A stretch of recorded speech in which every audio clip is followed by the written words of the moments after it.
ఏపీలో ఎన్నికలు సమీపిస్తున్న వేళ పలు రాజకీయ పార్టీల్లో ఆసక్తికర పరిణామాలు చోటు చేసుకుంటున్నాయి. పొత్తులో భాగంగా 21 అసెంబ్లీ 2 ఎంపీ స్థానాల్లో జనసేన పోటీ చేస్తుంది.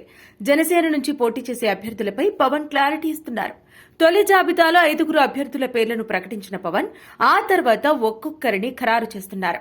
తాజాగా రాజోలు నుంచి అభ్యర్థిని ప్రకటించారు. రాజోలు నుంచి రిటైర్డ్ ఐఏఎస్ అధికారి వరప్రసాద్ పేరును ఖరారు చేశారు. పార్టీ వ్యవహారాల్లోనూ నియోజకవర్గంలోనూ వరప్రసాద్ కొంతకాలంగా యాక్టివ్గా పనిచేస్తున్నారు.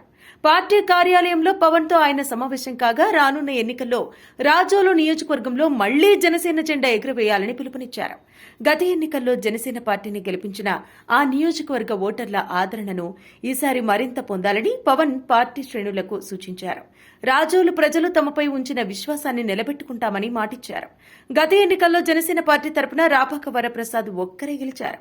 రాజోలు స్థానం నుంచి అసెంబ్లీ ఎన్నికల్లో విజయం సాధించిన రాపాక వైసీపీకి దగ్గరయ్యారు. ప్రస్తుత ఎన్నికల్లో రాపాక వైసీపీ నుంచి అమలాపురం ఎంపీగా బరిలో నిలిచారు. వైసీపీ నుంచి టీడీపీ మాజీ మంత్రి గొల్లపల్లి సూర్యారావు రాజోలు ఎమ్మెల్యే అభ్యర్థిగా పోటీ చేస్తున్నారు.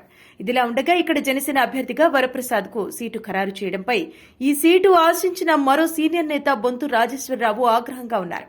2019 ఎన్నికల్లో వైసీపీ నుంచి పోటీ చేసిన రాజేశ్వరరావు 814 ఓట్ల తేడాతో ఓడిపోయారు. జనసేన నుంచి గెలిచిన రాపాక వైసీపీకి దగ్గర కావడంతో బొంతు జనసేనలో చేరారు. తనకే సీటు వస్తుందని ఆశించారు. కొంతకాలంగా నియోజకవర్గంలో వరుస సమావేశాలు నిర్వహిస్తున్నారు. పవన్ కళ్యాణ్ నిర్ణయంపై ఆగ్రహంగా ఉన్న బొంతు రాజేశ్వరరావు ఇప్పుడు ఎలాంటి నిర్ణయం తీసుకుంటారనేది ఆసక్తికరంగా మారుతోంది.